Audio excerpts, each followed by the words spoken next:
মানুষের মনে আবেগ ছিল, ক্ষোভ ছিল। কারণ আমরা গত বছরে 21শে জানুয়ারি করেছিলাম। আমাদের সামনের সারির অনেক নেতৃত্ব আমরা থাকতে পারিনি।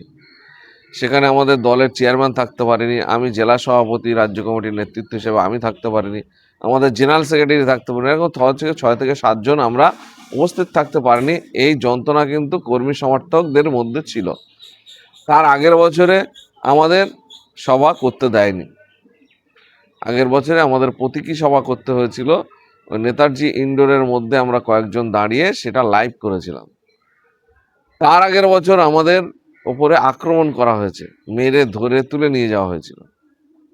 তাহলে এই 3 বছর কন্টিনিউয়াসলি যে আমাদের উপরে দমন পীড়ন করা হয়েছে, আমাদের সাধারণ কর্মী সমর্থকরা সবাই কিন্তু মনে মনে একটা যন্ত্রণায় ছিল। তার বহিঃপ্রকাশ ঘটেছে এই শহীদ মিনার সমাবেশে, যার কারণে উপচে পড়া ভিড় হয়েছে। যতটা ভিতরে ছিল তার 2 ডবল 3 ডবল লোক বাইরে ছিল, যারা ভিতরে ঢুকতে পারেনি। কাশেম সিদ্দিকীর কথা আলোচনা না করাই ভালো, কারণ কাশেম সিদ্দিকী কখন কোথায় থাকে ওর নিজেরই ঠিক নেই। ও রাত্রে কি কথা বলে আর সকালে কি কথা বলে, সকালে কি কথা বলে সন্ধে কি কথা বলে, কোনো কথার ঠিক নেই। এখন ওই 100 কত নম্বর সম্পাদক, সেই 100 কত নম্বরের সম্পাদকটা বাঁচিয়ে রাখতে গেলে এই ধরনের বাইট ওকে না দিলে ওইখানে ওনার থাকার জায়গা নেই, সেই কারণে ওইসব বলেছে। আর মানুষ হয়েছে কি না হয়েছে সে তো সোশ্যাল মিডিয়ায় ধরা পড়েছে, সবাই দেখেছে, গোটা পশ্চিমবঙ্গের মানুষ দেখেছে।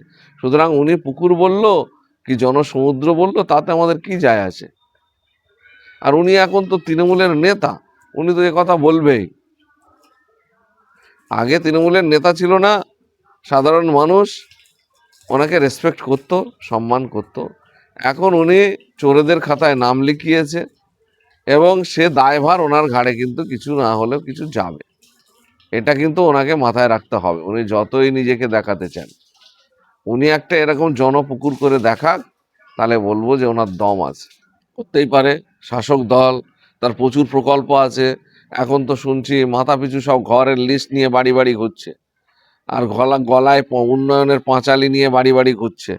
এতই যদি সমর্থন, এতই যদি মানে জমায়েতের ঢল নামে, তাহলে পাঁচালি নিয়ে ঘরে ঘরে ঘুরতে হচ্ছে কেন? যে আমি কি উন্নয়ন করেছি সেই উন্নয়ন মানুষের বাড়ি বাড়ি গিয়ে বাজিয়ে বাজিয়ে শোনাতে হচ্ছে।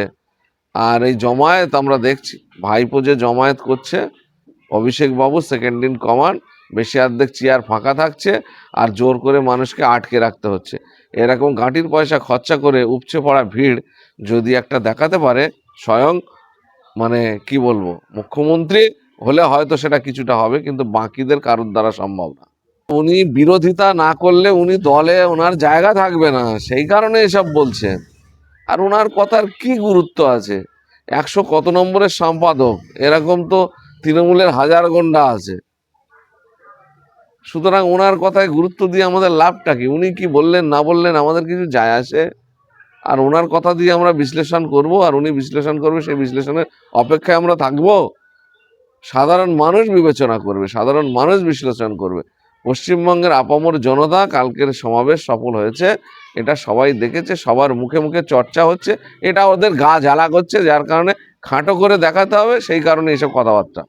আবার সেই এক কথা, উনি যে দলটাকে এতদিন বলেছিলেন যে ওই দল করলে তার জানাজা পড়া যাবে না, সেই দলে গিয়ে এখন উনি নেতৃত্ব করছেন। তাহলে ওনার জানাজাটা কি হবে? ওনার নিজের প্রশ্নের উত্তর উনি নিজে দিতে পারবেন? সুতরাং ওই ব্যক্তির কথায় আমরা কোনো উত্তর দিতে রাজি না। না, সেরকম খবর আমাদের কাছে এখনো আসেনি। হুমায়ুন কবিরের সঙ্গে আজকে বৈঠক হয়েছে কিনা আমি জানি না, পরে জানতে পারবো। কিন্তু কিন্তু যদি আলোচনা হয়, হতেই পারে। আমরা তো বলছি যে বিজেপি তৃণমূল বাদ দিয়ে যত মানে অসাম্প্রদায়িক দল যারা আছে, ভারতবর্ষের ধর্মনিরপেক্ষতাকে মাথায় রেখে সংবিধানকে মজবুত করার লড়াই যারা লড়তে চাইছে, তাদেরকে আমরা ঐক্যবদ্ধ করতে চাইছি।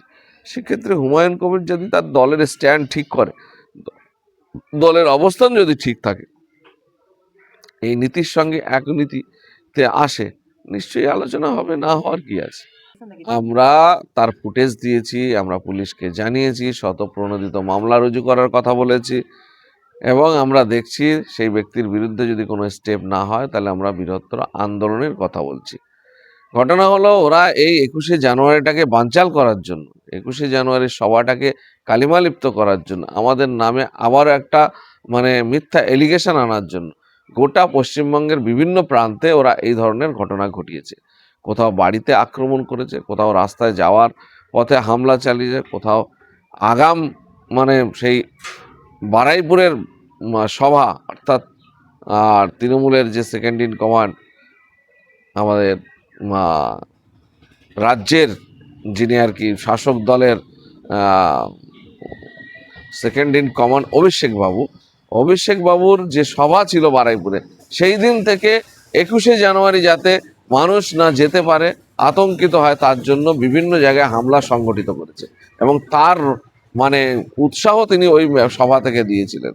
আমরা সেই দিনেই দেখেছিলাম আমাদের নারায়ণপুরে অঞ্চলের মধ্যে বিবি রাইটে ভোজের মাঠে আক্রমণ হয়েছে, প্রায় ৫খানা পরিবারে দরজা ভেঙে ঢুকে সে হামলা চালিয়েছে।